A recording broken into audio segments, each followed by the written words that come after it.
life. It began as something small, fragile, invisible, a single cell drifting in the oceans of a young Earth. For billions of years it multiplied, divided, and adapted.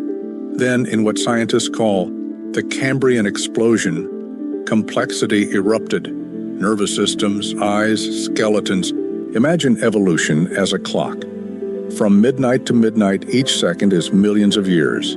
Most of the time, the hands move slowly, almost imperceptibly, but sometimes the clock jumps. From 12 to 12:01 a.m., life transformed from single cells to multicellular organisms. Later, primates descended from the trees, walked upright, and became us. These leaps defy explanation, yet they are the milestones of our existence. But what is the purpose of this journey? Why do we suffer? Why do we love? Why do we feel so deeply? Some say our emotions are not accidents. They are energy, a vapor, a force, radiating from our souls. Robert Monroe called it Loosh. It is produced in moments of joy, heartbreak, sacrifice, and struggle. It is the invisible currency of existence. Every tradition has wrestled with suffering. Buddhism teaches that suffering is the path to awakening. Hinduism ties it to karma and liberation. Judaism frames it as covenantal endurance. Islam calls it a test of faith.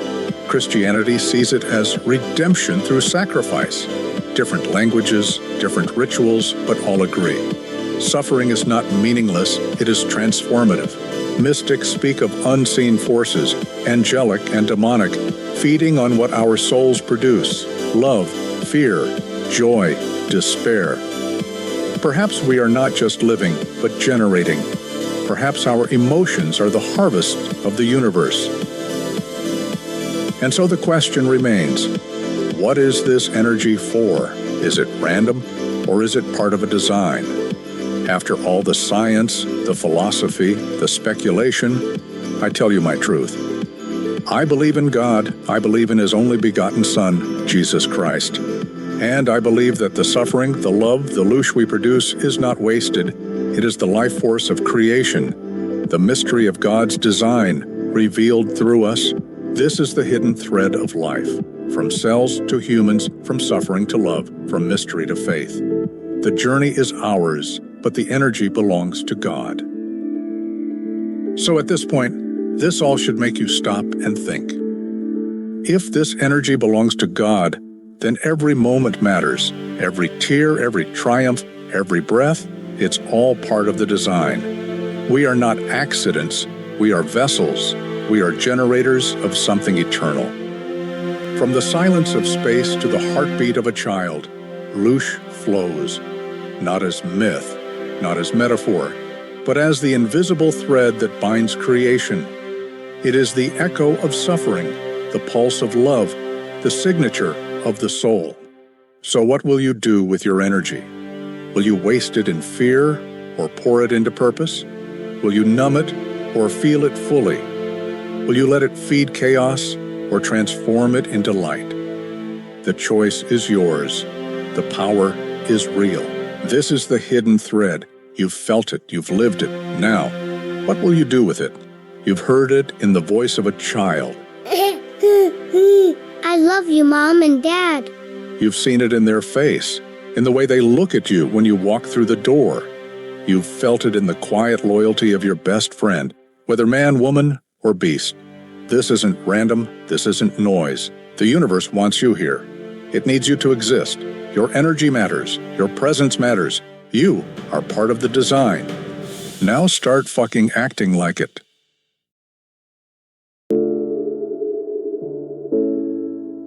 It's late at night. The world is asleep, but you can't. Moonlight pierces through the window, cutting across the room like a reminder that you're still here. Fear presses in. Money is tight. The weight of life feels unbearable. And yet, in that silence, something stirs. You look off into the distance, praying for God to show you that this has meaning. That all the pain, all the joy, all the struggle is not just a waste. And in that moment, you begin to see it.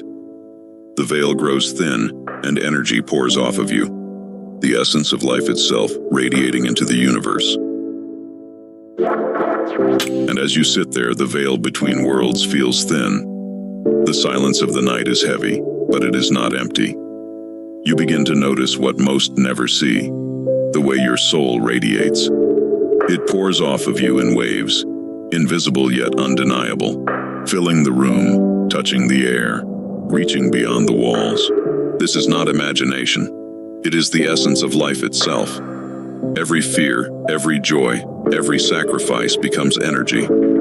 It flows outward, connecting you to something greater, reminding you that none of it is wasted. The universe is listening. God is listening. And in that moment, you understand. Your suffering and your love are part of the design.